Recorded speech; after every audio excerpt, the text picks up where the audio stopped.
Terpujilah Sang Buddha, Namo Buddhaya. Inilah cara membuat hati dan pikiran tenang dari seseorang yang terbiasa latihan meditasi. Jadi pada suatu hari di sebuah desa kecil yang tersembunyi di dalam pegunungan, terdapat seorang pemuda bernama Nakata. Nakata terkenal dengan pikirannya yang gelisah, selalu dipenuhi dengan pemikiran dan kekhawatiran. Baginya, sulit untuk menemukan kedamaian di dalam dirinya sendiri. Dan kegelisahannya ini mempengaruhi setiap aspek kehidupannya. Nakata sangat ingin menemukan cara untuk mengosongkan pikirannya, untuk menemukan ketenangan di tengah kekacauan pikirannya. Suatu hari, Nakata mendengar tentang seorang biksu bijak yang tinggal di sebuah kuil di puncak gunung terdekat. Biksu itu terkenal dengan kebijaksanaannya yang mendalam dan kemampuannya untuk membimbing orang lain dalam perjalanan spiritual. Terpesona oleh cerita-cerita tentang biksu itu, Nakata memutuskan untuk mencarinya dan belajar rahasia untuk mengosongkan pikirannya. Perjalanan menuju kuil itu sangat berbahaya, dengan jalan-jalan yang curam dan berliku yang tampaknya tidak berujung. Namun, tekad Nakata mendorongnya maju. Setelah berhari-hari melakukan perjalanan yang melelahkan, akhirnya ia tiba di kuil. Di sana hadirnya biksu itu memberinya semangat dan keberanian untuk memulai perjalanan spiritual ini. Nakata dengan antusiasnya berkobar-kobar menerima bimbingan dari biksu tersebut. Meskipun awalnya Nakata merasa sulit untuk menjaga pikirannya tetap fokus, namun dengan berlatih memperhatikan pola yang rumit dari air yang mengalir dengan lancar di atas batu-batu dan aliran pikiran yang kadang lembut dan tenang, kadang keras dan kacau, ia belajar untuk mengamati pikirannya tanpa terjebak di dalamnya. Ia hanya membiarkan mereka melewati kesadarannya seperti daun-daun mengambang di sungai. Pelajaran kedua yang diajarkan oleh biksu itu kepada Nakata adalah seni melepaskan diri.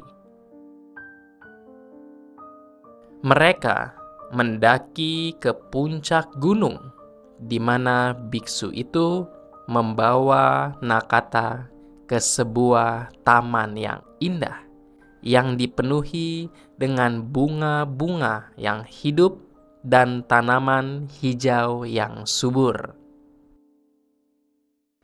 Di tengah-tengah taman terdapat pohon sakura yang megah. Cabangnya bergoyang-goyang dengan lembut. Ini adalah hikmah yang diberikan oleh biksu itu kepada Nakata. Belajarlah bagaimana tegak dan bangga, namun tetap luwes atau fleksibel mengikuti arah angin. Melihat bagaimana pohon sakura dengan anggun menyerahkan bunganya kepada angin, melepaskannya satu persatu. Nakata menyadari bahwa berpegang pada pikiran hanya menyebabkan penderitaan dan menghalangi kedamaian batin. Dengan setiap bunga yang jatuh, Nakata merasakan rasa melepaskan, seolah-olah beban telah terangkat dari pundaknya.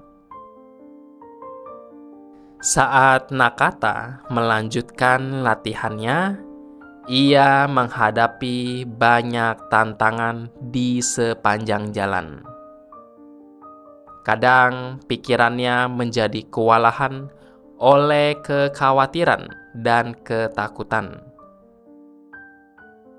Tetapi biksu tua selalu memberikan bimbingan lembut dan pengingat untuk kembali ke saat ini. Suatu hari, saat Nakata duduk dalam meditasi, badai dahsyat menerpa pegunungan. Angin bertiup kencang dan hujan turun dengan lebatnya.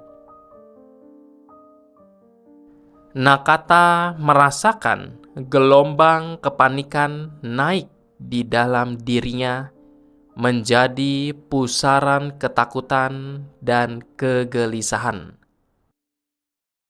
Dia bergegas ke arah biksu tua, mencari penghiburan.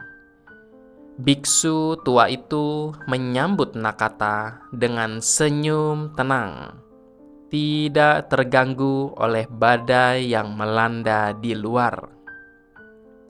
Dia mengisyaratkan kepada Nakata untuk bergabung dengannya di aula meditasi dan menginstruksikannya untuk duduk dalam keheningan, meskipun kekacauan di sekitar mereka datang melanda.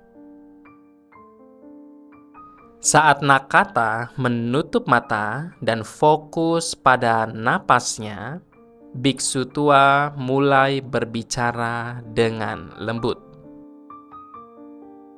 Kata-katanya membawa hikmah yang mendalam.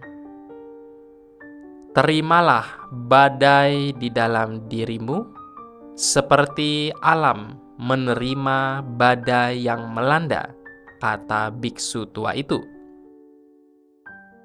Amatilah badai dan pikiran serta emosi tanpa perlawanan, tanpa penilaian. Biarkan mereka muncul dan lenyap seperti badai yang berlalu. Nakata mulai memahami bahwa kunci untuk menenangkan pikirannya bukanlah dengan mengosongkan, menekan, atau melarikan diri dari pikiran, tetapi dengan mengakui dan menerima mereka sepenuhnya. Dia menyadari bahwa kedamaian sejati hanya bisa ditemukan dengan hadir di tengah-tengah badai, di dalam dan di luar badai itu sendiri. Hari berganti menjadi minggu, dan minggu menjadi bulan. Nakata dengan tekun melatih ajaran dari biksu tua itu. Nakata menemukan ketenangan dalam kesederhanaan setiap saat, di mana keindahan halus dari bunga yang mekar, bisikan lembut angin, dan kedamaian dalam dirinya sendiri menyatu. Seiring dengan tenangnya pikiran, kesadaran yang muncul di dalamnya menjadi kunci untuk mengatasi pikiran yang mengganggu atau larut dalam perasaan sesaat. Nakata menjadi inspirasi bagi orang lain yang mencari kedamaian batin dan kesejatian dalam kesadaran mereka sendiri. Melalui perjalanan hidupnya yang melintasi tahun-tahun yang lalu dan menyebarkan nama Nakata ke berbagai penjuru, ia mengajarkan kebijaksanaan dan mengingatkan manusia akan keindahan serta kekuatan dalam menemukan kedamaian batin.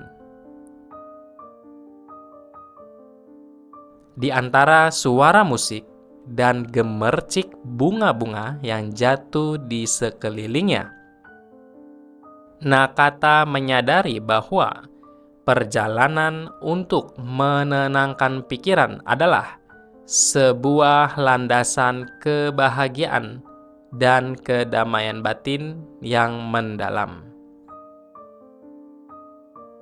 Begitulah kisah Nakata, pemuda gelisah yang menjadi cahaya ketenangan, yang menginspirasi orang lain untuk menemukan kedamaian di dalam pikiran mereka sendiri,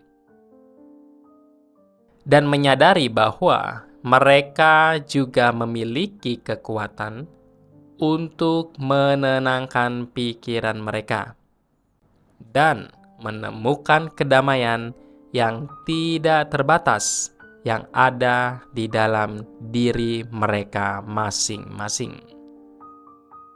Itulah Bapak, Ibu, saudara-saudari sekalian. Semoga apa yang saya sampaikan bisa memberikan pemahaman. Semoga kita dapat merealisasi kebebasan sejati. Sabe sata bawantu sukitata, semoga semua makhluk berbahagia.